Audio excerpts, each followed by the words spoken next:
Bonjour à tous, bienvenue sur Paris Turf TV pour le quintet de lundi, c'est le prix de Brionne disputé à Vincennes. Bonjour Cédric. Bonjour Christophe, bonjour à tous. C'est un quintet ouvert aux étrangers, énormément d'étrangers je vois dans ce quintet, pas facile. Exactement, et en plus c'est des étrangers d'un bon niveau, plusieurs d'entre eux ont une première chance à défendre dans cette course, on va en reparler tout à l'heure. Alors tu vas d'abord nous expliquer ta sélection, 8 chevaux. J'ai placé en tête le 17 Laurier d'Agde, ensuite le 18 Picon, le 11 Orientors, le 10 Ustou, le 7 Titan Nordique, le 16 Unique Doliton, le 15 New Yorker et enfin le 3 Elite Aleride.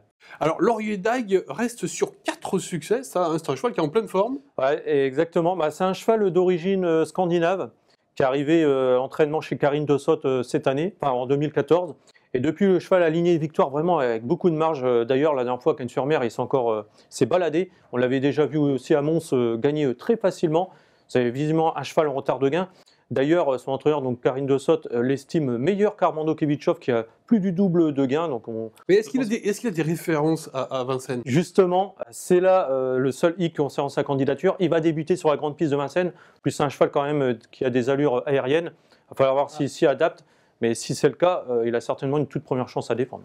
Alors par contre, Picon, c'est le cheval que tu as placé en deuxième position. Picon, ça a des références. Alors lui, par contre, on le connaît bien à Vincennes. Il a même déjà gagné sur ce parcours. Et en dernier, il est parti au galop dans un bon lot. C'était dimanche dernier, mais ensuite en rentrée, c'était très bien. Déjà, le cheval avait fait un bon hit déjà avant la course et certainement au top de sa forme. C'est peut-être un mal pour un bien qu'il soit parti la dernière fois au galop, car il découvre un engagement idéal cette fois-ci. Ouais. Le lot est à sa portée sur ce qu'il a fait de mieux. C'est également une toute première chance. Peut-être une bonne base celui-là, peut-être plus fiable finalement que... Au moins, on est sûr de son aptitude à la grande piste. Ouais. En troisième position, tu as mis le 11 Orient Horse. C'est un cheval qui est doué. Oui, comme on peut le voir sur ces images en dernier lieu sur l'hippodrome de Vincennes, c'est sur un 2100 mètres, il s'était retrouvé parmi les derniers. Bon, on le voit, il avait terminé très fort ces chevaux-là, c'est Urasie de la Vallée qui s'était imposé. Ustou également, que j'ai placé en quatrième position dans mon prono, finissait quatrième. Ouais, alors Orientor s'était déféré des 4 pieds, il avait fourni un superbe effort final. Ils sont encore pieds nus cette fois-ci à Gabriel Gelormini.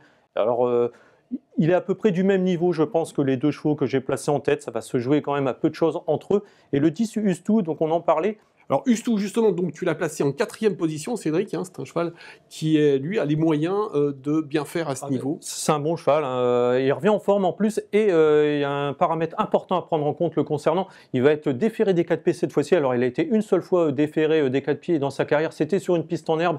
Ça va être la première fois sur une piste en sable. En plus, la dernière fois, il a comme eu un parcours un peu en dehors. C'est un cheval de qualité qui est également capable de s'imposer.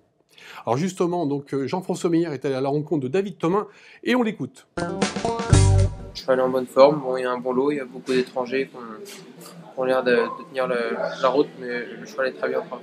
Mais de la façon dont il s'y prend, ça devrait être un gros avantage, il faudrait lutter pour les premières places, non? Bah ouais, sans un cartard, peut-être faire attention dans les virages, mais sinon le cheval est très bien, il devrait lutter pour les premières places. On se sent confiant. Non, le cheval est très bien, il est sur la montante depuis sa dernière tentative, donc non, le cheval est parfait.